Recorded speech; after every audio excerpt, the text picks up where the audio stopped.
Hi guys, welcome. This is The Real Story on ZMC Network. I'm your host Anis Asif. On today's show we'll be discussing the general election 2019. We'll be analysing the aftermath of it. And our guests tonight on the show are Ali Mujahid. Give everybody Hi, thank you. We are here on The Real Story tonight. Ali Mujahid is a Labour Party chairman for East Handsworth and Lozelles. We've got Muhammad Ali here, who is our political analyst. Assalamu alaikum, good evening everyone, nice to be here. And we've got Tariq Khan, who is a honorary alderman, and he is also an ex-councillor for Washwood Heath. Tariq? Assalamu alaikum, good evening to everyone, and pleasure being here. Thanks for inviting me. No problem. We'll just start off briefly with the general election 2019. Opinions, views? Was it expected that the Tories would win, or is it something? It's been an eventful week, especially since last Thursday. But I think for the Labour Party, it's been a huge setback. I think it's been a disaster, actually. Yeah. I think there were more expectations, if I may. And when you analyse it, the thing is, like you said, the aftermath. And for the Labour Party, there was much more expectation. I think, with Jeremy being there. But I think, but obviously Boris, with all the controversies he was surrounded in, basically it came as a massive, I suppose, surprise to a lot of people too, that in terms of the constituencies they gained from Labour, like I think there was about 24 constituencies where the Tories never ever got into the heartland of Labour, winning those. And I think from the first result that was announced, I forget the name of the constituency, I wonder if you can help me, Ali. I still remember. Northeast, in the Northeast, when that came in, you knew what the pattern was, especially with the exit polls. They even took Tony Blair's seat. Yes, which has been a safe seat for a long time. Yeah. So I think it's worth sort of maybe rewinding and just looking back as to why this election was called. And I think for most people, 3.5 years of wrangling in the House of Parliament was rather too much. And because there was a deadlock in Parliament, the Tory party didn't have enough seats for them to pass this withdrawal bill through. Hence, Boris had no choice but to actually have this election. But at the same time, I think you got to look, this has been going on for the last 3.5 years. He has taken David Cameron's resignation, he has taken Theresa May's resignation, and he needed someone big, needed someone who was bold. And whatever you say about Boris, with all his weaknesses and all his plus points, he was bold by calling this election, because you couldn't quite navigate as to how this election was going to unfold. But one thing I think you have to sort of admire about Boris is, even when the referendum was called, he was going to be on the side of Remain, but at the last minute he switched because he knew the general consensus was going towards Leave. So I think he's got a very good sense of the pulse of the country, and he's able to sort of check the mood of the country. And I think one thing he's an opportunist. He's an opportunist, and he's able to sort of side that way. And I think that's what he's done here with this election. He knew that the general public was absolutely fed up with Brexit, and and I think with the Labour Party, they had the Brexit policy, but they thought that their policies was going to win this general election. Whereas Boris thought, no, we need to sort out the Brexit sort of conundrum first, and then we can do our policies thereafter. And if you look at their manifesto, it was almost on a blank piece of paper. It was hardly anything in there compared to... They fought it all on the Brexit issue. That's right, and I think that was a masterstroke if you look at it. But like you say, Ali, they fought, the Conservatives fought on the Brexit issue, and obviously the Labour Party, more and more as we went deeper and deeper into the election, it was more on the NHS and social care. But the thing is, at the heart of everything, the Brexit issue was still on the back of everyone's mind. You have to accept the result, whether it doesn't matter what background you're from, it doesn't matter which party you're from, it's irrelevant. The thing is, the result has to be accepted. Yes. It doesn't matter, like I said, which party you're from. And I think also, rewinding back, before even during the Brexit era, is that when that started, the leadership.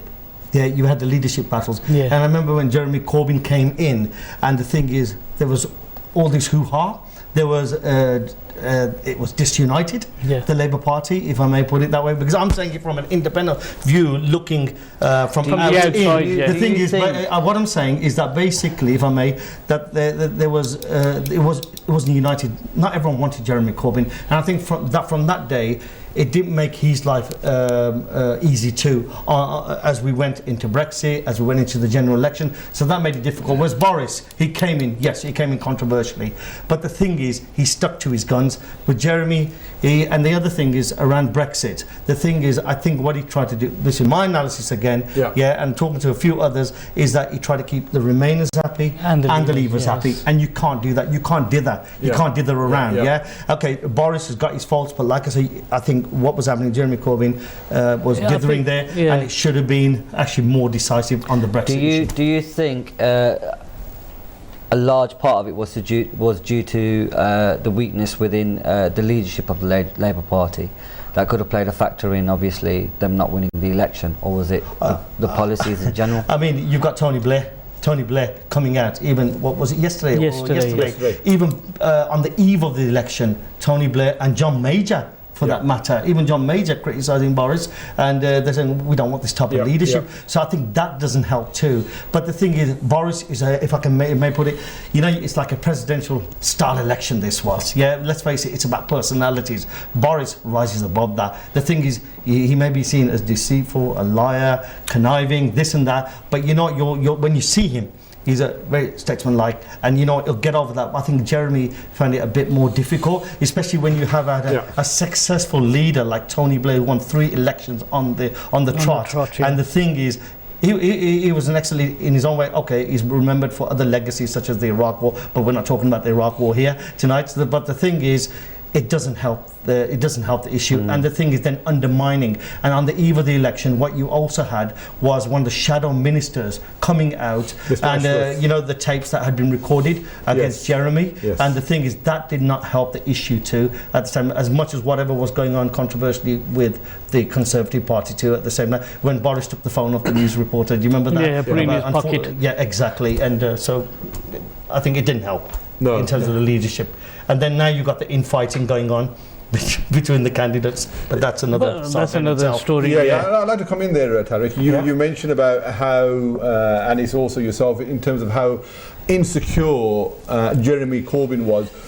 By the time this election came, I don't know if it was insecure. No, in terms of how vulnerable he was. Yeah, he was vulnerable, absolutely. But at this moment in time, there was never a time when he was more secure than now.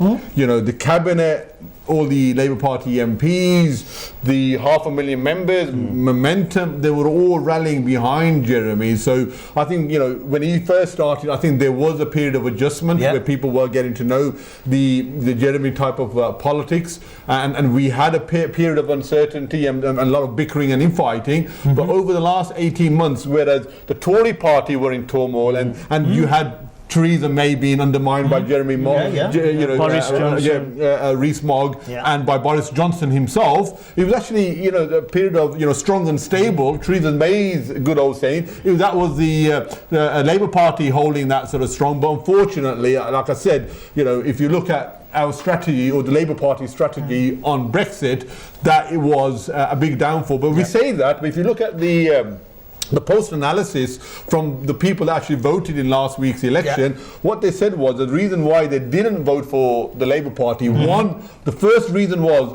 leadership of the party. Absolutely. Brexit came as a second. And I'm not surprised at that, exactly. So, what they mean by leadership, I let the listeners and yourselves sort of maybe delve, beneath that. Maybe it is the fact that he isn't a, Boris or a Trump type of personality. And I suppose what I will do is ask the question, pose the question is, do we want someone who's got integrity, who's got trust, or do we want someone like Boris Johnson who is not about detail and is all about the big picture and personality? I think the media didn't help as well with Jeremy Corbyn. They didn't paint him as a... Would you say a lot of the information that was portrayed by the media that affected, obviously, definitely the voting? It did, you can see his character afterwards, speaking to many residents, especially in Birmingham, that was one of the issues. The media portrayed him in a bad way, and that's why they didn't want to vote for Jeremy Corbyn. Okay, briefly, what's the dynamic of the Labour Party now in respect of leadership? Well, we don't know what's going to happen. There's the left side, there's a lot of candidates coming through, but there's also other candidates from today. There's been Clive, the shadow Treasury Secretary, he's just given it about 10-15 minutes ago. He's put his name in the hat as well, so we don't know what's going to happen. There's a number of candidates, isn't it? And the thing is, there's this debate about it should be a woman. Yeah, but the thing is, my view on that is that it shouldn't be someone from the north or the south. That's my own view. Talking to people, it should be on competency. That's what it should be. And even last Sunday, I think Andrew Marshall, I think it was Andrew Marshall, that basically there was one of the MPs on there, and she actually said it should be on competency, the ability on merit, basically, and that's what it should be on. It shouldn't be on because he's a man. I think it's undermining. I think it's undermining if you say, it should be a woman. It should be a woman. That's an insult, I think, to women. The thing is, there's a lot of capable women in every party. There's a lot of capable men in a lot of parties, but the thing is, it should be on merit and capability. I think it's about time Labour Party had a woman leader. I think it's patronising to actually say that it should be, and I personally don't believe in positive discrimination. But at the same time, we know that people from the BAME background and also women are underrepresented in politics, in higher echelons of senior management. And unless you have some form of quota system or positive discrimination, how are we supposed to then make sure that enough of representation is done at that higher level? So there's a two way you can argue, but certainly I personally, I agree, Ali. But the thing is, for me, I think we need to kind of step back now and look at the actual aftermath, because what we're doing is we're diverting from the topic, so we need to concentrate on what is the issue now. I agree. We all have our views. We were just respect them. we were just answering your question about the leadership. I think it's too early to say, because I think at this moment of time, Labour Party needs to have a period of reflection, because what they've gone through over the last week was beyond their wildest imagination. So I think it's worth. And also, Ali, about the blame game. It's not about a blame game. Good leadership is not about blaming others. The thing is, these senior people in the party need to step up. The thing is, what somebody said, they said it's basically war in the Labour Party now. Somebody said that straight after the election, and it's peace in the Conservatives. And the thing is, what they need, I agree with you, it's a reflection period. What they shouldn't do, two of the MPs, one's going to take her to court for saying this and that. We won't go into that. Okay. But the thing is, it's about that reflection period, and those leaders, those so-called leaders within that that shadow cabinet, within that party, stepping up, saying, "Look, guys, let's rally around. We ain't got the solution here. It's about them being mature. It's about being responsible. It's about having that accountability. That's what you need with them." But Tariq, whenever you suffer such a phenomenal and a huge, gigantic, you're going to get questions like that. You will have a post-mortem, and you will have people pointing accusations. So I think as you said, it's a period of laundry in public. You don't flaunt it in public. Let's pull back a minute. But I think, like you said, Tariq, let's pull back a minute. Let's discuss, now that the Tories are in power, what is the aftermath? What are we looking forward to now with the Tories in power? What obviously in respect to Brexit, the big thing that they voted for, a lot of the voters, was Brexit. So with Brexit, I think before I answer that question, I think it is worth, for the benefit of our audience, just paint the picture of what the current House of Parliament makeup looks like. So the last week's result was the Tory party have now 365 members of Parliament sitting there, which is a huge majority, and that was an increase of 47 compared to before the election. The Labour Party have now suffered a 59 MPs loss, so they currently have 203 members of Parliament. The Lib Dems, we haven't even mentioned them. We should mention them. Do we really? I mean, their whole campaign. They were out of the 11 Lib Dems now. 11 aren't they? And they've lost their leader. Yeah. Mrs. She couldn't even keep her own seat. And that's happened. What is it? Second general election, they've lost a leader. Yeah, because that's they lost right. in the Clegg, didn't they? Clegg, that's right. Yeah, that's right. That's right. Yeah. So they've lost one, and the SNP they've done phenomenally well in Scotland, and hence why as soon as that election came, the SNP leader was Nicola Sturgeon was really out there telling Mr. Johnson that she wants that indie referendum ASAP. So that's where we are. So at the moment, if you put all the opposition parties together, they are not getting anywhere near the number of MPs that the Tories have. So they've got an overall majority. Well, Ali, they put 20 to 30 bills in today, in the Queen's speech. Yeah. And the thing is, those bills, they won't have a problem passing them. They won't have a problem, to your point. But basically, it's going to be all around the implementation. Absolutely. Yeah, will they be able to do that? Yeah, the implementation. Activation. It's a brilliant wish list. It's fantastic. Yeah, when you look at it, Labour had a fantastic wish list in the election. manifesto. And now the Tories have got a fantastic wish list. And the thing is, the motions will go through. They won't have a problem with the majority. I tell you what, about the implementation. I tell you what Boris Johnson did. All these new MPs that have now arrived, he told them beforehand that if you are going to be standing for an MP for me and for the Tory party, you must vote for this withdrawal bill. So there's no more rebels in the Tory party now. So by the 31st of January, this withdrawal bill is going through. No ifs, no buts. So he cemented his control of the party. And if you want to call that dictatorship, but that's leadership from him. You know what? Whether we like it or don't, it's a dictatorship. But on the third. But what we've got to look at, Tariq, is that the people that voted for the referendum, they voted Leave. So with this general election, it was in essence, a reflection of the referendum. That's why they voted for the Tory party. I think we can see that from the election results this time, that because of the Brexit issue, people just wanted it to get on with it now. Absolutely. People were fed up of over 3 years now of just having the same Brexit. Absolutely. Can I sort of maybe pose a question in terms of, prior to the election, the 6-7 weeks of campaigning from, all 5 or 6 major parties, we had the head-to-head leaders debates and the hustings going on across the country. In your opinion, out of all the two leaders, let's stick to the two main parties, who had the most effective strategy? So leave the result to one side, just look at that 6 weeks sort of run into the election date. Out of the leaders' debate, the strategy, who do you think had their message out there more effectively? But when we were looking at the debate, I mean, what they were saying, that they were as good as each other, but Boris obviously just concentrated on Brexit. That's all he did. And when the issue was asked about something else, he diverted it back to Brexit. Yeah, but Tariq, and undermining Jeremy. Brexit sold it. Ali's asked the question. So what I'm saying, he actually, that's what he's doing.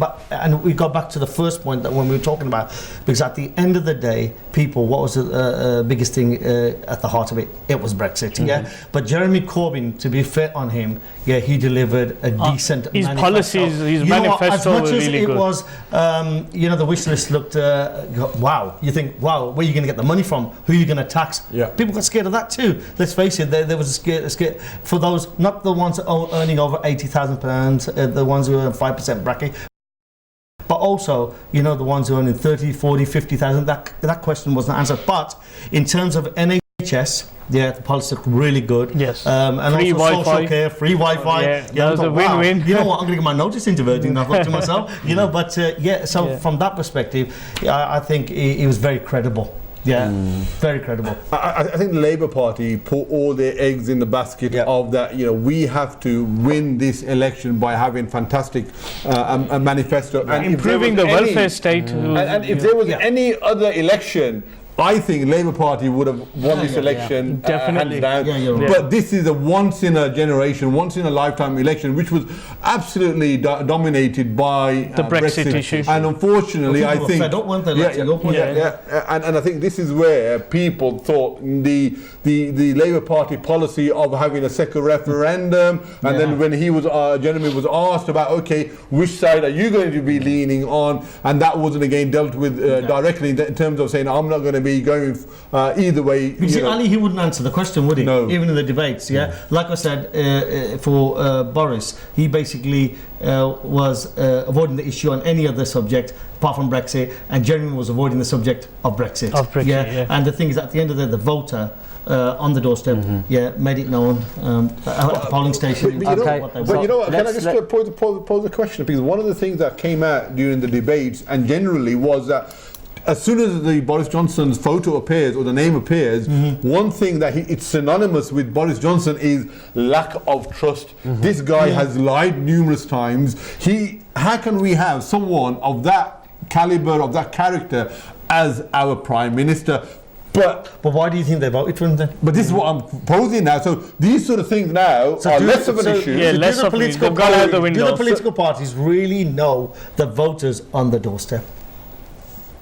But that's Realistic. No, but Do the they know? voters on the You know doorstep. what? You know your heartlands, yeah? The Tories know their heartlands, Labour know their heartlands, but what about the 24 constituencies, for example, yeah, where it was Labour heartland and the Tories went in and won those seats? Yeah, so basically the Leavers played a big part, and they were Labour Party, historically Labour Party members, weren't they? Yeah. Well, members and voters. Yeah, they made a massive difference on this, even in the marginal constituencies. Yeah, but Tariq, a lot of constituencies were lost from Labour, right?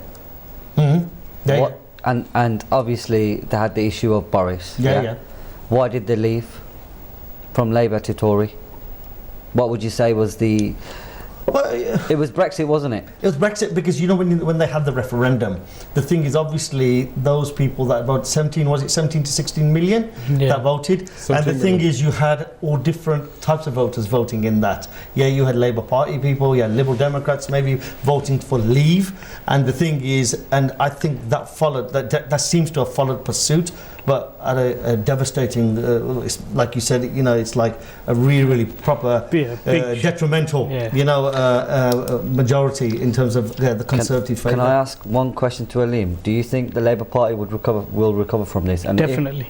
Definitely. We will recover, and hopefully in the next 5 years we'll be able to take out the Tory majority and win our seats back, and hopefully be into power.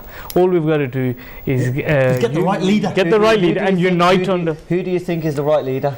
Your opinion. We can't really say. It's too early at the moment to say, because we don't know. We don't know. We don't know.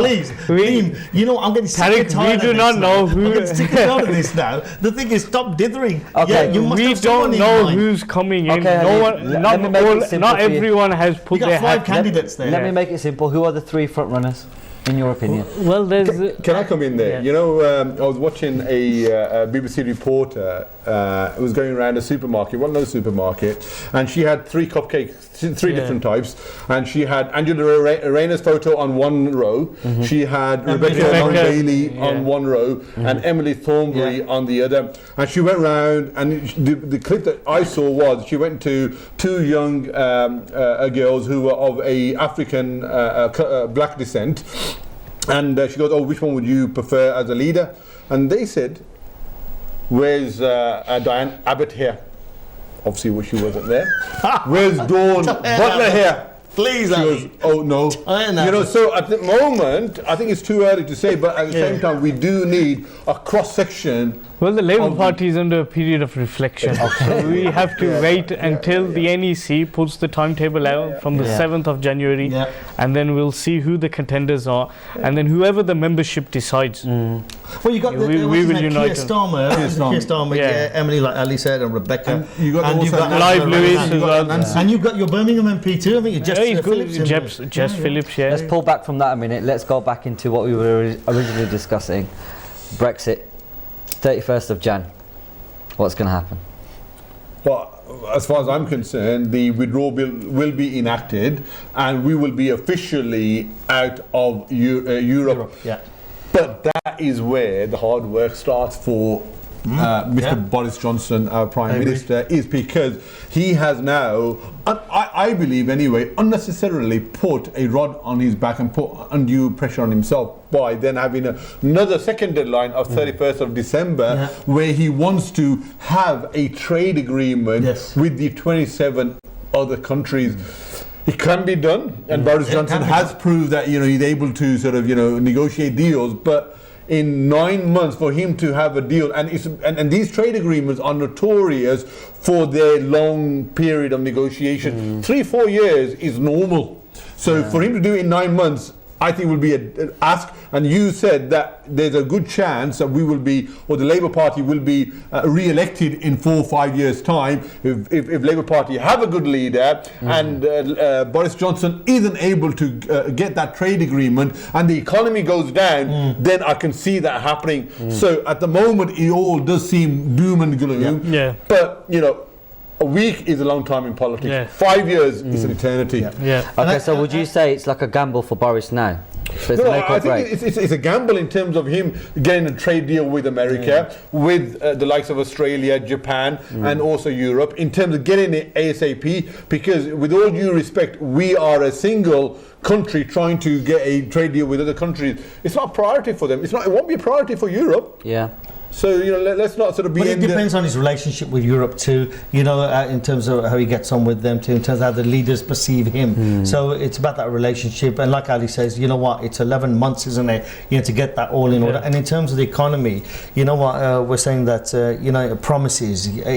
Following the Queen's bill today and those motions that bills he's got to put through Parliament, it'll be interesting to see that over the next year or two in terms of that whether they fruition. But what he's done, he's also taken advantage of what's happening within the Labour Party at the moment. So he's really on this roller coaster, isn't he, at the moment? Whether he's successful or not, I don't know. I don't know the answer. But if you look at the economy at the moment, unemployment figures, for example, straight after the election, they released that. And it was unemployment down by 13,000 to 1.28 in 3 months to October. You look at increase in average earnings, up from 3.2 compared to 3.6 previous month. And the thing is, then you've also got the pound, which is stronger too. Which is getting stronger.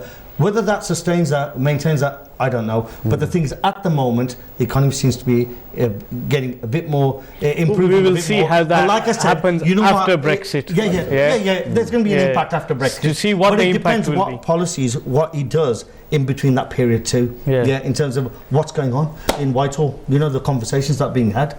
Absolutely. Yeah. What about the NHS? I think that's another big issue we need to sort of touch upon.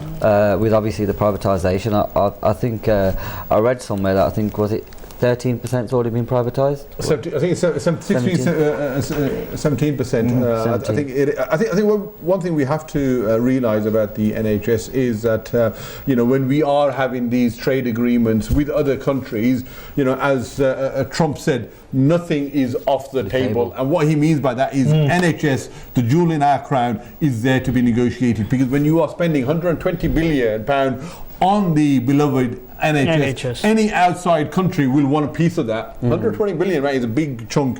And at the same time, Jeremy Corbyn had that famous should we say, document which had redacted statements of the negotiations that were taking part behind the scenes between the civil servants and also the USA government, which had evidence that this was on the table and it was being negotiated. And I think one thing that the public will not tolerate is any government, let alone Boris Johnson, putting the NHS up for sale. But I don't think he's actually said that. If anything, he's invested, hasn't he? He wants to invest. No, only because I think Jeremy Corbyn, and I think he's realised, this is what I'm saying about Boris Johnson, he's very good. It's a positive, isn't it? It's a positive that it's not going to be sold. Yeah, because the public has said, no, we will not.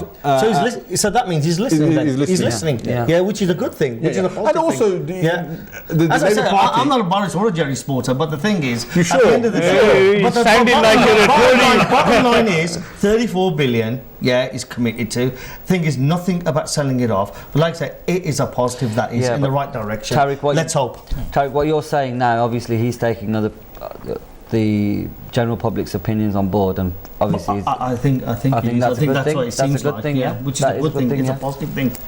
And I think that's what we've got to do. We've got to make sure the NHS is saved. Yeah. More investment is done, and that's what Jeremy Corbyn wanted and to I do. think this is where I think we have to scrutinise Boris Johnson and his government, because these repeated misinformation is not going to be tolerated by the public when it comes to the NHS. When they say there are going to be 50,000 more nurses, in fact, when you look at it below the below the headline, it is 31,000 new nurses. But what they're going to do is retain some of the existing ones that were supposed to maybe leave because of the... And make it to 50,000. Do you know what I mean? We need 50,000 new nurses. Yeah, I agree. Just be clear with your communication. Be clear about Don't that. try I to be agree too with clever. Don't try to be too deceitful of the public, because the public has now awoken and they are clever now, and they will hold you to account. I totally agree. Do you think this is a very crucial sort of thing for Boris to stay in leadership with the Tory government? Obviously, with Cameron's debacle with the referendum and him leaving, and then Theresa May leaving, do you think with his position now and the way within the next year on how he deals with Brexit would sort of obviously cement his leadership or weaken his leadership? No. At the moment, I don't think Boris Johnson, if he had a Christmas wish list, he can't get any more stronger than he is. What I'm trying to say is all his dreams have come true. They've come true, but do you, Christmas do you not think on having negotiates the Brexit deal, it would affect his leadership of the party? Would they obviously dethrone him? The Brexit deal has already been negotiated. It's a trade agreement that is yet to be negotiated in the new year after the 31st of Jan. And, But we know Boris is a wheeler and dealer, of his reputation. I think, again, this is where we need a strong opposition that will hold Boris Johnson and his government to account about what sort of trade deal, because you know what, we're all working. We don't want the economy to slide. We don't want the unemployment to we want real wage rises. We want that hourly rate to go up to £10 per hour. These are the real differences. We want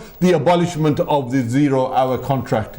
We want these sort of things, and that will only happen if a strong trade agreement is negotiated with USA, with the likes of Europe and other big power engines of the world. I do agree about the, as we said at the start, that it's got to be the right leader. No leader is perfect. The thing is, but you need a good opposition leader, definitely, with credibility and merit, and obviously that can hold the government to account basically, and you need that, and that's going to be a crucial part in this. As much as the dealing and winning is going to be doing. You say that. I tell you one thing. We look at the economy, we look at the trade agreements. For the Joe public, these are sort of your big ticket items that they don't really understand. They don't really want to get too involved with. But I tell you what does resonate, what does concern people, especially people from a Muslim background, from Islamic faith, is when our Prime Minister calls people that wear a burqa as letterboxes. That is something that is institutional within that Tory party, and I think he needs to now take a firm step, and he needs to realise that he's a Prime Minister for everyone in the UK, and not just for the billionaires and the select a few. And we know that both parties have struggled, haven't they? Like you just said about the Islamophobia from the Conservatives, and then the anti-Semitism row within the Labour Party. But I think when you're actually leading the country, you definitely, and even he's got to try and unite. Even when you're the opposition, you've got to unite people together. You're not going to make everyone happy. Do you not think the Labour Party is more the Tory party is more diverse than it was, say, 10 years ago in respect to I think all parties are more. Well, I think the Labour Party has got the most MPs this time round. That's right. That's right. So I think the Labour Party is the most diverse party out there. And you can see that, that in this time round in the general election. They have up and come a bit in terms of the few numbers that have increased in the Conservatives too. Definitely. So just to give you a bit of a background and context, there were 109 new MPs that are in the House of Parliament this time round, and there are far more women there now. There are far more members from a BAME community. There's far more members from the LGBT community, and there's far more members from the comprehensives rather than the private schools or the grammar schools. So that is something that we all welcome and applaud. It reflects the wider society. Absolutely. So I think it's positive. So we're going in the right direction. And I think this is where it's also important to echo what Saeed Awasi said, because as promised, the Tory party have now undertaken one of their promises before the election that there was going to be a review into Islamophobia. But what they have done is they've widened it out to make it into racism. So it's investigation into racism, not specifically into Islamophobia. And also what they've done is they've actually appointed someone that was from the Commission of Racial Equality. But as Saeed Awasi said, that he does maybe have a bit of a malign background in terms of some of the statements that he's previously made about racism and about certainly people from a Muslim background. Okay.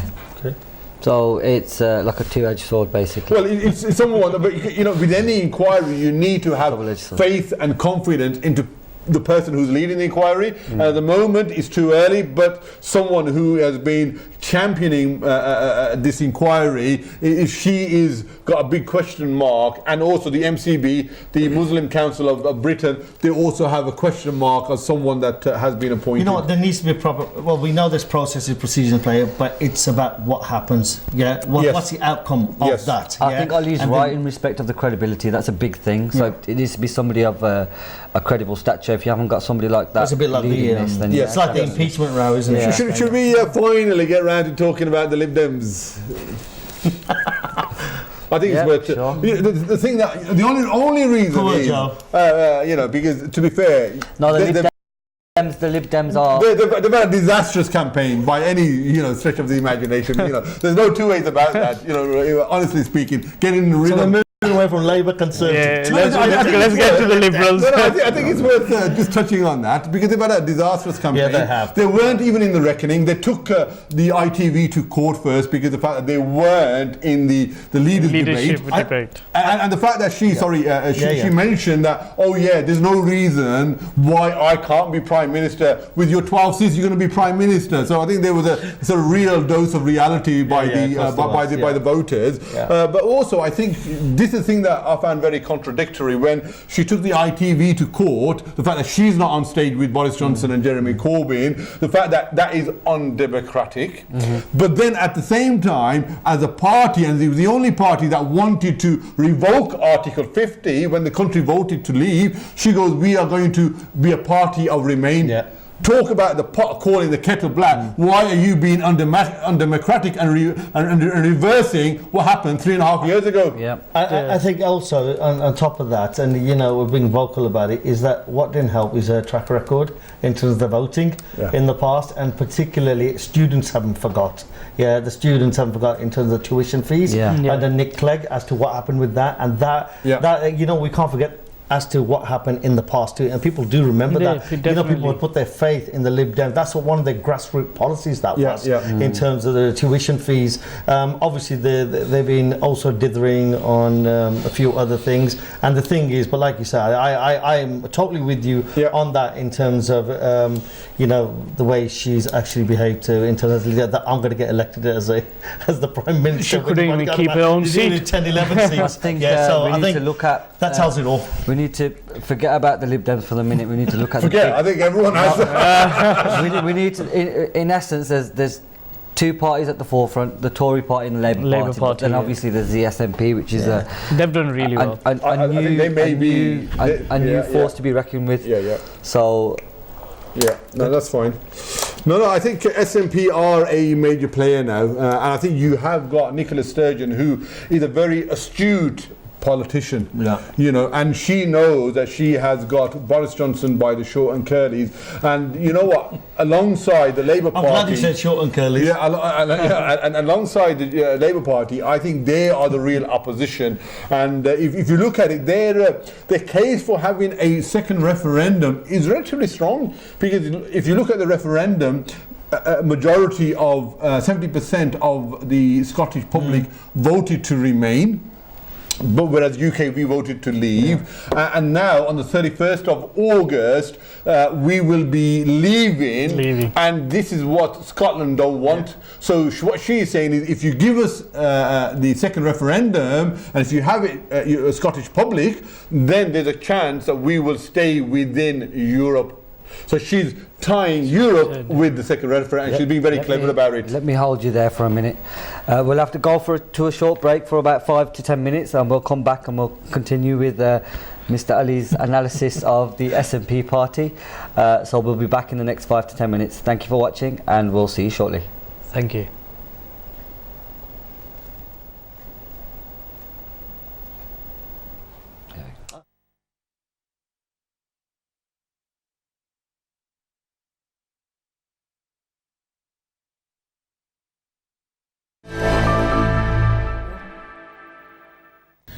خير البرية نظر إلي، خير البرية نظر إلي، ما أنت إلا يا طه كنز العطية، ما أنت إلا يا طه كنز العطية، يا بحر فاضل وتاج عدل، يا بحر فاضل وتاج عدل، جد لي بوصل يا حبيبي قبل المنية، جد لي بوصل يا حبيبي قبل المنية.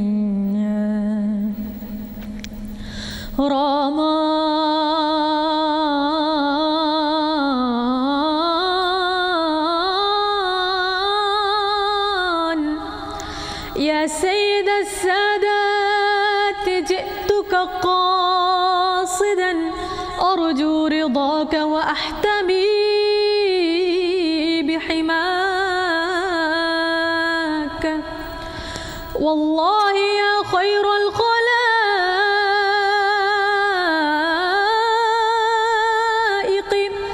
إن لي قلبا مشوقا لا يروم سواك،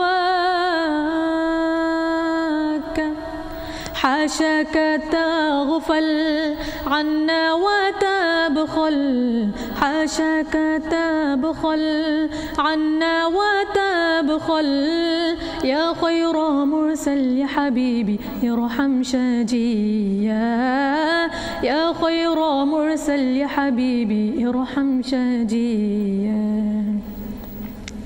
خير البرية نظر إلي، خير البرية نظر إلي، ما أنت إلا يا طه كنز العطية.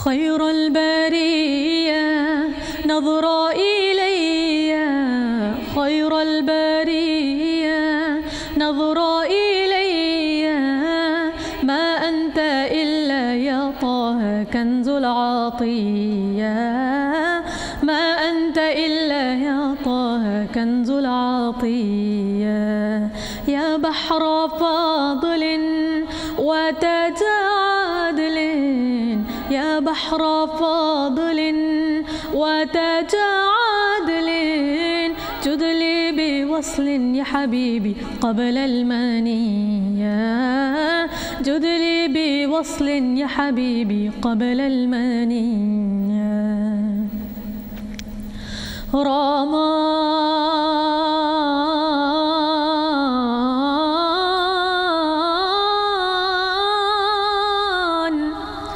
يا سيد السادات جئتك قاصدا أرجو رضاك وأحتمي بحماك،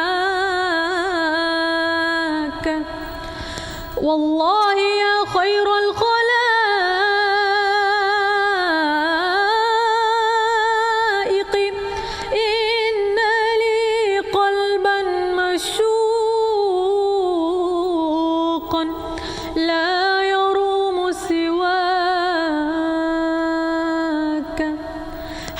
حاشاك تغفل عنا وتبخل حاشاك تبخل عنا وتبخل يا خير مرسل يا حبيبي ارحم شاجيا يا خير مرسل يا حبيبي ارحم شاجيا خير البرية نظر إلي خير البرية نظر إلي ما أنت إلا يا طه كنز العطية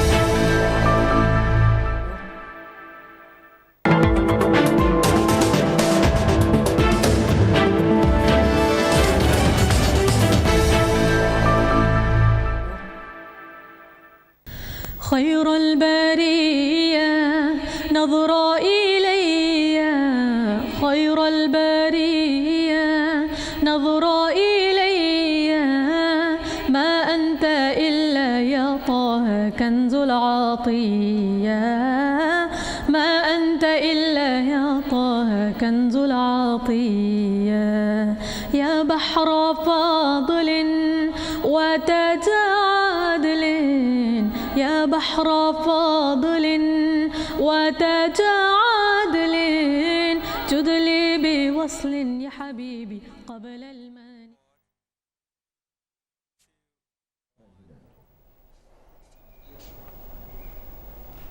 Hi guys, welcome back. This is ZMC Network. You're watching The Real Story. Our topic today is the general election, the post-mortem. We have another guest on our show, Mr. Raja Abbas, who is the branch secretary for East Lowes and Handsworth for the Labour Party. Raja Abbas, welcome. Thank you very much. Evening, everyone. Thank you for inviting me on. Mr. Ali, where you left off with the SNP, apologies for stopping you there. You can carry on. Yeah, no problem at all. So at the moment, I think with the increase of 13 seats by the SNP to 48, SNP are going to be, I think, along with the Labour Party, the party that will hold Boris Johnson and the Tory party to account. But at the same time, they are in the process of, really, they've already sent a letter. And today, Nicola Sturgeon had another press conference to make sure that their demand of having a Indy Ref 2 will be implemented by the end of 2020. So, she's in a very strong place, and I think she's a very also astute politician, and she will give Boris Johnson a tough time. Well, they've got a good amount of number of MPs in this general election. Because there were 48. Or because there were talks of if the election was going to be more neck and neck, that the SNP and the Labour Party were going to form a minority government. But we know what happened last Thursday. But Nicola Sturgeon would have become the leader of the Labour Party once. No, let's not go there. Let's not go there. These are predictions that Harry likes to I make. think you're after advisor seat with Boris Johnson. I promise you, I am not in any party. Just give me Now, an I think what we've got to understand is that it's a honeymoon period at the moment for the Tories, yeah? And we've really got to see what's going to happen after Brexit, yeah? Because, we're all fine and well sitting here talking about what's going to happen, but there are a lot of lives at risk, yeah? Especially with the industries the way they are. And we need to see which way we go, whether America is better for us or whether Europe is still the one that we have the better trade deals for. Well said, Raja sir. Well said.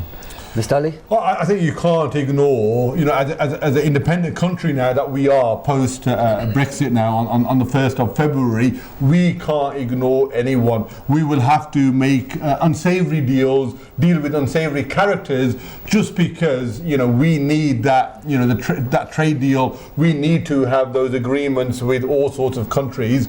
And the question is, when you are a single entity, you're in business. When you are a single entity money and your buying power is less, you know, when you are going to China, when you're going to India, Brazil, USA, you can't call the shots when you are part of the largest trading bloc, which was Europe, you can negotiate better terms and get your terms and conditions, but on your own, it's going to be tough. And also, what does it mean for UK on an international scale when it comes to, you know, political influence, when it comes to that united defence? What does that mean for the UK? These are huge unknowns that we are not sure what may be the fallout of last week's election. Yeah, I totally agree with Ali, because what it is one thing we've got to remember is we're no longer a manufacturing country, We're now a tertiary industry, a country that's got an industry that's based on finance, economics, fiscals, and that is one of the hardest things to sell. So as it says, tertiary, we sort of are at the third place when it comes to that. And Ali is absolutely right that we've really got to see who we deal with and how we deal, because with the tertiary industry, it is very, very scrupulous. Yeah? And you have big manufacturers like the Dyson, some of the car manufacturers that have actually threatened that they will to leave. Yeah, absolutely. So far, there's been just one or two companies that are moving their head offices to Europe, but also we know that square mile within London, that is the heartbeat of the country, London financial sector. Absolutely. And if there's any kind of ripples within that financial sector, the Joe Blogs on the street will feel that. You know, so I think at the moment there's still, you know, despite this optimism, you know, with Boris Johnson coming in with that huge majority, you know, as someone who are independent, impartial thinkers, I think there are still huge risks for UK moving into 2020 and beyond. And if I may say so, I mean, you know, I've been listening to this and I've now joined this sort of debate, that we're basing a lot of things, the same as what's happened in the Labour Party, on one political person, Boris Johnson is not the Conservative Party. Yes, he might be the leader, but we've had several leaders, And leadership is very much about the team you have behind you, You know, you are only as strong as your, you know, weakest link. And Boris has to sort of excel himself, out there, and to make sure that he looks at the best interest of the country. Question is will we see that happen? Is he a team player? Is he a team player? You know, if he was a team player, he wouldn't have publicly undermined the Prime Minister at that time, Theresa May. He wouldn't have backstabbed one of his best friends, David Cameron, by doing that U-turn at the 11th hour, despite giving him promises that he's with him. So, you know, these are things that, you know, are still huge unknowns about Boris. Yeah, but Ali, the point here is, like we said, in every party, even with the little Lib Dems, the thing is, you've got political leadership battles, you've got personalities, egos in there, but the thing is, he got over the line. The bottom line is, he got over the line with all the problems in the Labour Party hierarchy, all the problems, whatever Boris did with Theresa or Cameron. Bottom line is, the people out there voted for what they wanted, and he got the majority. And now, as Brother Abbas just said, it's about a matter of time. The thing is, I'm talking for myself here, I cannot say as to how he will deal with Europe in terms of trading. Only a matter of time that, we've got 12 months, 12 months sitting here till next year, they're coming out of the union. The thing is, it will become black and white in front of all of us. But in terms of leadership, bottom line is, he got over the line, Jeremy Corbyn didn't. And you know, again, that's my own view, looking at it as an independent person, analysing the situation, talking to, you know, my family, friends, people I work with. The thing is, and it was just interesting too, if I can may add here, that the thing is, I was talking to some youngsters today, from Birmingham University, and they were actually saying, we're Labour Party, so we're Labour Party supporters, but the thing is, we were shamed in terms of having a conversation that we actually voted for Conservatives. And I thought, well, why? And they go, we're looking at our future. And I didn't elaborate anymore, but it was just like, you know what, the thing, these are new generation, that basically, young generation that actually, from their ancestors, their fathers, grandfathers, that voted for Labour, and these children have grown up, they're thinking, yes, Labour is right for us. But what I'm saying, there was just so much, the mindset just changed overnight. No, there's a lot of long-standing Labour Party voters who went to the other side, to the dark side. As we move more and more in the next 5 years, you know, people will become even more smarter. But could you see that? And there's a lot of tactical voting. Could you see that with the demographic of obviously the seats lost and the seats won in this election, that obviously people are more scrupulous in their voting, they're not just going And also, blindly for whatever party they voted what does it mean for me? That's what it is. Yeah. What does it mean for us as a family? Yeah, it comes down to that root level. The thing is, and the youngsters, the older generation, that's what they were thinking. No, I hear what Tariq is saying, and you know, we're going back to that same thing about a party being led by one particular person, yeah? And one of the things that we forget is that it is the press that is the most powerful tool, yeah? And unfortunately, the Labour Party haven't had a good press this time, yeah? And the other thing is that, like we said in the earlier part of the interview, yeah, that it was all based about Brexit. I think people are now sick to the back teeth of what's happening with the going to and from Europe and coming back with a deal, no deal, with what was happening in the House of Commons as a total shambles, yeah? And I think they decided, let's just get him in, let's get this out of the way, and then we'll see where we go with it. I don't think the public have a full, you know, idea or grasp of what actually Brexit means, yeah? I think more with the Conservative Party, I think they've admired the way that Boris has sort of led from the front. With Brexit, and I think that's what got them That was the the victory. difference. Well, because what he's done is he's hijacked, a perfect opportunity, as Ali has said earlier on, that he's very good at looking at the situation and taking the opportunity and being an opportunity. They've been very focused on the But Brexit that's how issue, most people are. Like you said, but what he did around was the other stuff. Around the NHS, education. Yeah. But again, it comes back to that point. What was the biggest thing at the heart of the people? Yeah. It was Brexit, wasn't it? Yeah, exactly, and that's what won. And he's promised them what they've wanted, which is to leave. So Yeah. Ali? Yeah, I think definitely I agree with what Mr. Ali. Don't you agree with me, Ali? I think you're after a job with the Conservatives. That's what I personally think, Tariq. I'm not affiliated with anyone. I think Tariq wants to come back into politics with the winning side. He wants to join I think I had a decent. No, but I think what Tariq. I think can I come in there? I think, you know, we have to scratch some of the surface, and we've got this halo above Boris, thinking that you know he has done well, he has captured the mood of the country. But if you look at his term when he was the mayor of London, you know, overall he did a decent job by accounts from Londoners. But there were big faux pas, you know, with that, you know, London Garden, where he spent billions of pounds and there was nothing to show for it in the end. With that famous water tank that he bought, which didn't end up working as well. So, you know, let's not put him on an unfair pedestal. But one thing I want to pick you up on, Tariq, was not necessarily about his result now, but whether he is a team player.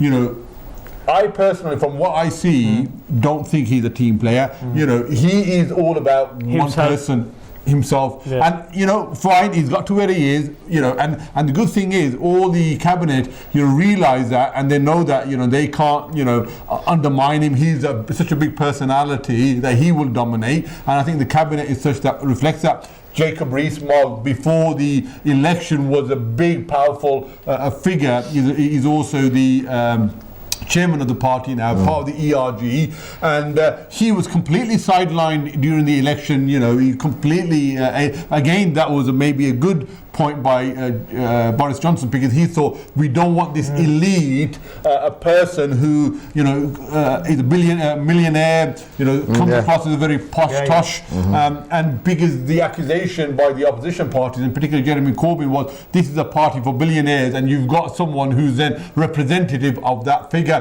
But the point I want to pick you up on, Tariq, was about the young people. You know, they're saying that, you know, they previously have always been affiliated with the Labour Party. But I just want to. But this is where maybe I think something is worth touching on and discussing with the wider group that we have here is, so the Labour Party policies, if you look at it, it was one of the parties that you gave another chance for us to remain in Europe, and we know by and large young people want to remain and be part of Europe, and the Labour Party was the one that wanted to get rid of tuition fees, so the £9,000 a year was going to be get rid of. They're the ones that were going to say that you got now free free Wi-Fi. So if anything, the party investment in education as well was huge. So these are policies that suited young people.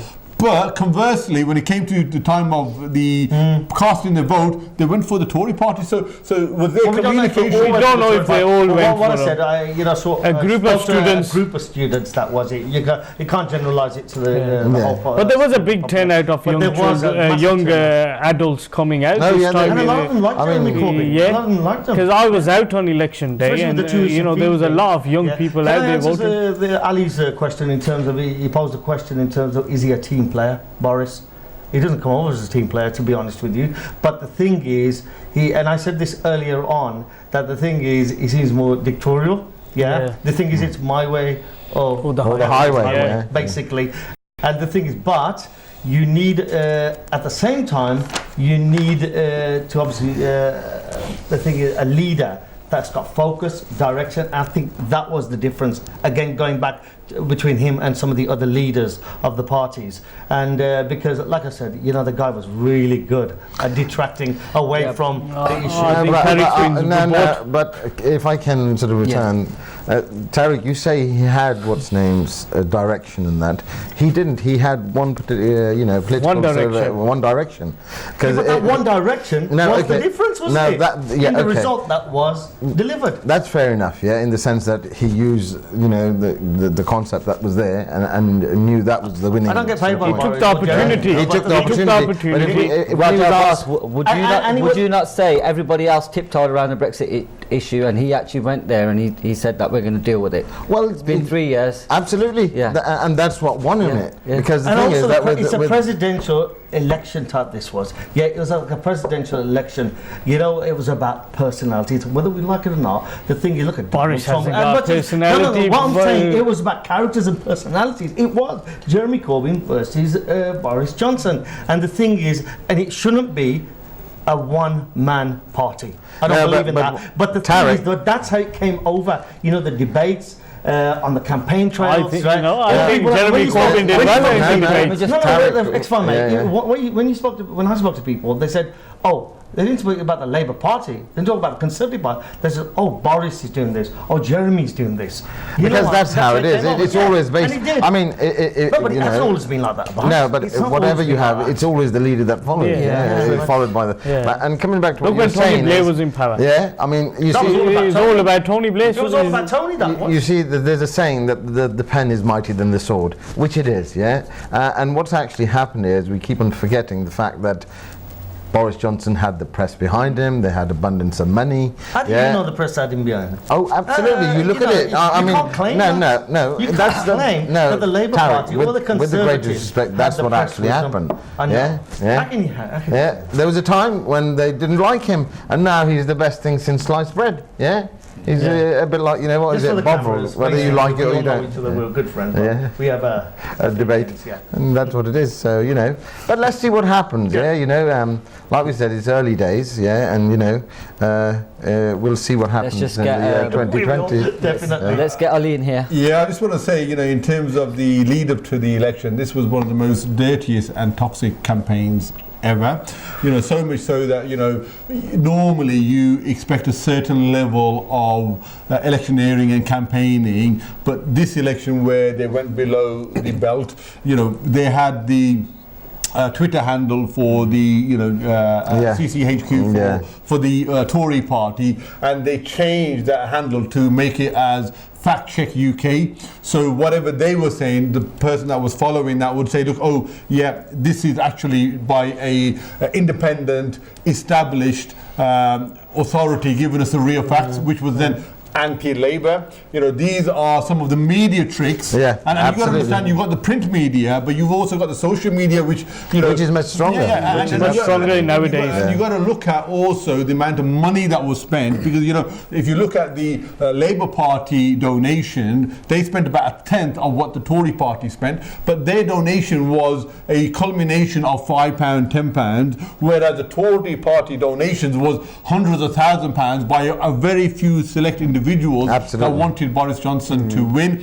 And when you're spending hundreds of £1,000s on Facebook, doesn't matter how much you try to ignore social media, it is become a very powerful tool, and it does influence people. So I think there's a lot, especially young people who spend most of the time on Facebook social media. or Yeah, Twitter. we even got our Donald Trump to tell give And you know what? And you know, can I also come back onto another point? You know, we talked about the fact that the income raise threshold was going to be only applicable for those people that earn above £80,000. Yeah, which is the top 5%.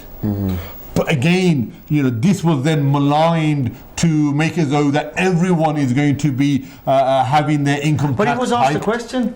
He was asked a question. But they were asked a question, and I remember clearly. And one of the debates, Jeremy Corbyn was asked a question. I don't know, it was the news or somewhere, but is this going to be for those people that are earning 20, 30, 40, 50? And he evaded. Yeah, he actually evaded it. He didn't go directly. And you can't evade the question. The thing is, you've got to answer it. Be open, and that goes for Boris Johnson. It goes for Joe Swinson, who lost the seat.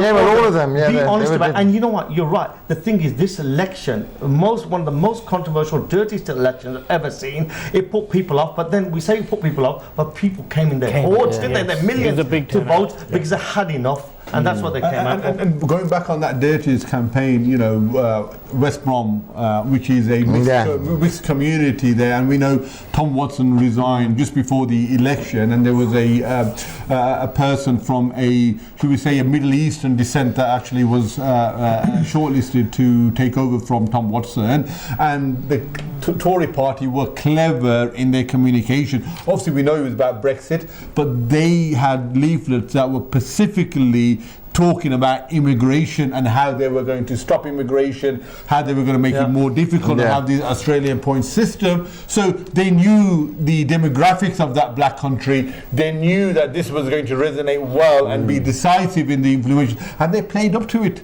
And immigration, shouldn't be used as a dog whistle kind of politics, and shouldn't be put out there where the parties are too good for them to be playing politics in the mud. But Ali, with the greatest respect, that's what was used to get the Brexit. Yeah, it was all about Nigel Farage, and this is what's going to happen. Yeah, but as we all saw with this election, everything was up for grabs. Everything was up for grabs.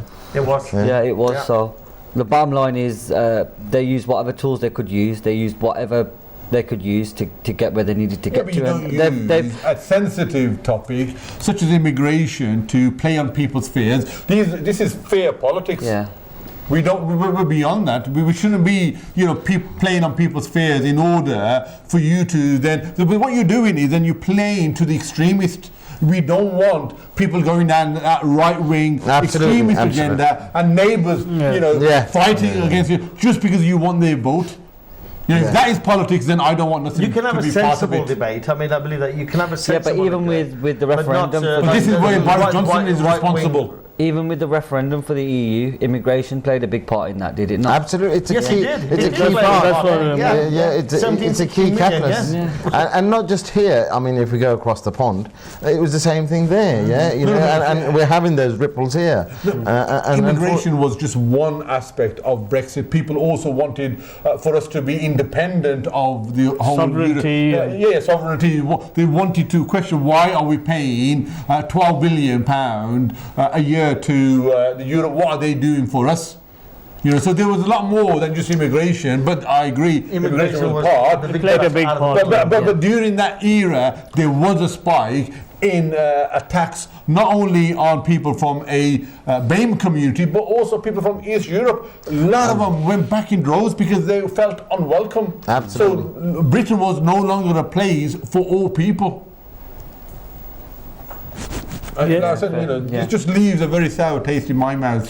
Yeah, but you've got to look at it from that perspective, because if it was used in the referendum, and they've used it in these elections, with politics, anything is it's all up, it's all You there. don't know what the voters thinking. It's all up there They to can change their mind as soon utilise. as they get to the point. With social media, you've got obviously the mainstream media. They'll use every tool in their toolbox to get where they need to get to, and you saw that with these elections, because it was unexpected. I did not expect the Tories to win, let alone get this sort of majority. Everyone's looking to a hung parliament. But I didn't expect the majority. So what we're saying is that it was Boris Johnson and his strategy that got the Tories the win. Yeah.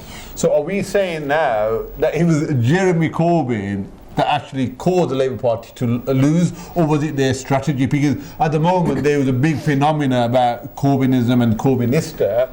You know, are we now seeing the end of that phenomena, or is that still, you know, now really infiltrated into the Labour Party and it's going to be there for another 5 years? Ali, like you said, I think the stance on Brexit as well played a big part. It wasn't just Corbyn. I think what Alim's saying is right. I don't think it was anything to do with the party. I think it was the main policy and the main issue was Brexit. Yeah. it was dithering. Yeah. Well, That's what it was. I mean, you asked the question, but any of them, the thing is just answer the question. Yeah, maybe It's like Boris with the NHS. Maybe I'm from a different school of thought or something. The thing is, none of us are, and you know that applies not just to MPs, a parliament. It also applies to local councillors. The thing is, don't dither around. If you can't do something, just tell everyone you can't do anything. Yeah, and that's what I hated being in politics sometimes. You know, when people were not being straightforward with their constituents. Yeah, and you know that's a clear message that I want to tell the viewers out there. The thing is, you know, when you elect someone, make sure they answer the question. Yeah, if they're not going to get a result for you, then be honest with them. I think, sorry, Terry, coming back to that, I think... I'm getting a bit emotional. No. I think to a certain extent I agree with you, yeah, but what we're forgetting is that dear David Cameron, actually brought this referendum about, It was brought about with the least amount of information put across, Because what you've got to remember is that all they did was, the likes of Nigel Farage and so on and so forth, went on with this drum beating about that, oh God, we're going to be much better, we're going to be a sovereign state, we're going to do this. We don't live in a sovereign world anymore, We now rely on each other for raw materials, for manufacturing, for tertiary, for financial, you name it, You might be buying something that you think is British. Let's take the Jaguar Land Rover plant, There's something like 33 countries that actually contribute to making that Jaguar car. I mean, our flagship Phantom, is actually owned by India, So we're no longer a sovereign state that we were many, many years ago, number one. Number two, the big fact is that, you know, the way the elections have gone, you know, whatever we say about it, the Conservatives won on the basis that Brexit had got to a point where it had to move now, and that's it, People were fed up. But if you look at the infrastructure of the country, whether it's the Labour Party, whether it's the Conservatives, or whether it's anyone else, if you take any organisation, if they don't have a proper infrastructure, then it will implode. Now Britain needs to look forward, we need to work together, whether we're Labour or Conservative, to move the country forward, to make it sellable again. Because at this moment, we're not sellable, and that's the big issue we have. We can sit and talk about it. The rich are getting richer, the poor are getting poorer, You know, we're all fine, we've got good jobs, we've got good homes, we've got good cars, but think about the people that are now sleeping homeless, the people that are out there waiting in corridors to have a hip operation, Children are going to be able to afford Christmas presents. Food banks are by the tons, I work in the estate agency industry, and sometimes it makes my heart bleed when I see that a single mother and her children can't get onto the property ladder, whether it's with the council or through social services, because, you know, the HMOs and so on and so forth, that is the outfall of what's happened with Brexit, So, you know, it's all good talking about it, but we really now need to look forward and be positive. And I think, like Tariq and Ali and all of us have said, that we now have to look forward to see what's going to happen, and then make sure, whoever's in government, to make sure that they do it properly, whether it's the National Health Service, whether it's education, whether it's jobs. We all cry about, let's create 20,000 jobs, but have we got the people who can go into those jobs?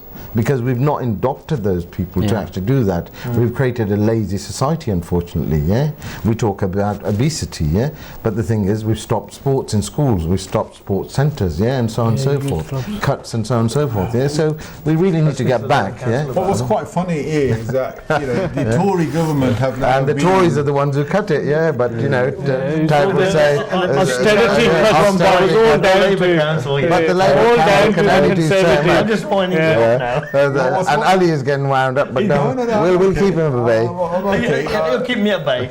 What's quite surprising is now that the Tories are acting as though they've just come into government. We forget that they've been around for 9 years now, and you've mentioned all the impact That has been caused by the Tories. Of austerity, and this was a lifestyle choice. You know, all of a sudden now, as Theresa May said, there is no honey tree, but Boris Johnson has found this money plant that's now checking money out. It just shows that that was something that they wanted to inflict onto the working class people. Absolutely. But unfortunately, we are where we are, aren't we? And the thing is, you know, as long as, like we say, they're held accountable and that they start to invest that money into the policies that they've actually fought the election on, that's the main thing. You know, I want to touch on the actual Brexit agreement itself. So, as in order to get it through, Mr. Boris Johnson has now got rid of, you know, the old father of the house, Kenneth Clarke, who's been around here. So, you know, you talked about democracy or dictatorship. You know, you've got 12 MPs that he took the whip out of just before the election. So, absolutely. And then further on, this withdrawal agreement may be the breakup of United Kingdom, because what he has done is he has put he's got rid of the whole backstop, and he's from Northern Ireland and the Republic of Ireland, and he's introduced it into the Irish Sea. So now all of a sudden Northern Ireland is going to be more termed with Republic of Ireland, and it's going to be associated with them for the next 3 years. So it's going to be having almost a border on the sea rather than border between the two islands. You know, these are things that the common person, doesn't know about. Understand. Exactly. You know, and I don't think people understand what is because they're so fed up, and there's that Brexit. You just want to get it on with. There's that Brexit fatigue. People are saying, look, just leave, even if it means me ending up worse off. I just want to leave now. Because they have no feedback of what's happened. That's right. You're absolutely No one really right. knows what the knows, impact is going to The be. general public do not. I'm not saying that they don't know or they're not intelligent enough to, but they've not been given the information about what the effects of Brexit are. They've only been told that it's a wonderful scenario, and we should go for it. Politicians have to sort it out between themselves first, don't they? Parliament. I think they're exciting times ahead. I think we just need to. I think we just need to leave Boris to it, and let's see what Boris does. Let's see. No, we can't. How can we leave Boris to it? But we said, you know, the opposition leader. Good opposition, strong In terms of opposition. accountability, the thing is, once a Labour Party have an opposition leader, and the Lib Dems too, for that matter, the thing is, I wouldn't trust the Lib Dems. Boris to even flip a coin. you know what? That's And then it'll be you know. really interesting how they actually ask the questions. And I think what we have to do is make sure we scrutinise it. No, definitely. whole Once point. we've That's got an the opposition whole point leader, of having the Labour Party leader, isn't it? Yeah. And the deputy leader. Don't.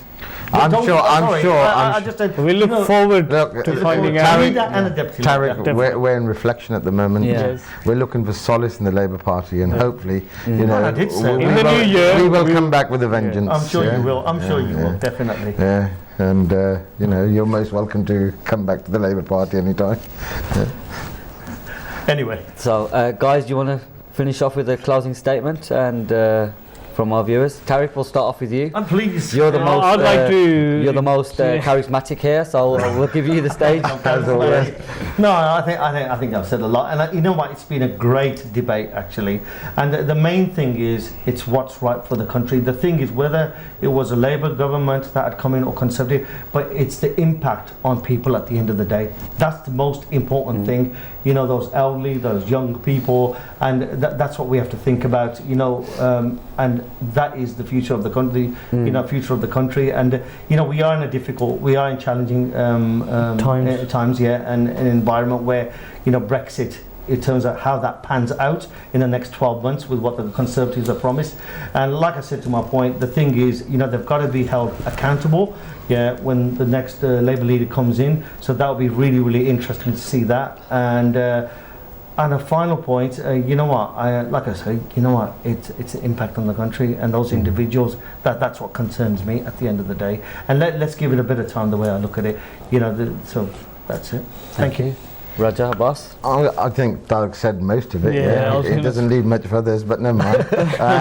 I totally agree with Tarek that once we get out of Brexit, we then have to concentrate on getting the country back into some sort of state of statesmanship.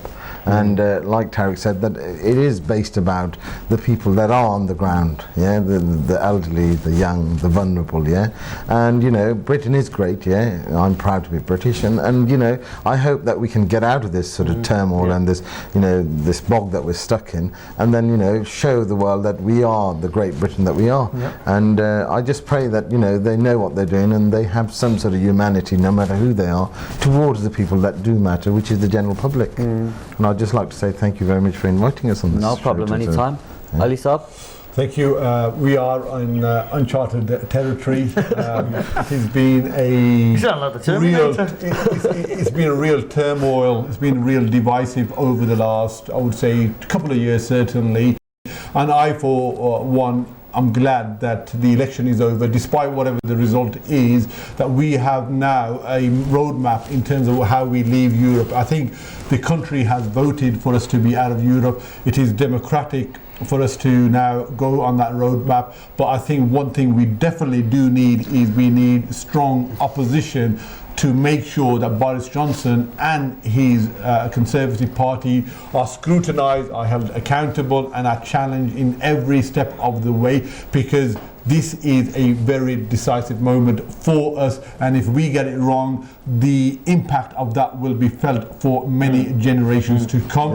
So in that note, so please do not switch off thinking that, you know, you as the Joe public have done your bit. Let's keep on you know, holding our politicians to account. Thank you. Ali? I'd like to thank Anis and ZMC for inviting us on today, and I'd like to just reiterate what my colleagues have said, and that it's You agreed for a change with me? Yeah, definitely. I think the next 5 years are going to be really important, especially for the Labour Party, but also for Conservative Party, to see whether Boris fulfills his duties and gets Britain out of Brexit as he promised, and then for everyone else, for the general public, to just see what the impact is really going to be like. And then hopefully we can all unite together and get through this and make sure we are a strong nation as we should be. Well done. Absolutely. Thank you everybody for coming on. It was very entertaining, very knowledgeable show. I'd like to thank Tariq, I'd like to thank Abbas, Ali and Halim. Thank you. Guys, keep watching. We'll be back on next week, possibly. If any of you can't tune in next week, I'd just like to wish whoever's celebrating Christmas next week a Merry Christmas and Happy New Year. Guys. Yeah, for my, it's a period where, you know, we have a chance to reflect and spend quality time with our loved ones. So please make the most of it. Thank you again, and stay tuned on ZMC Network. We'll see you again soon. Thank you. Thank you. Bye now.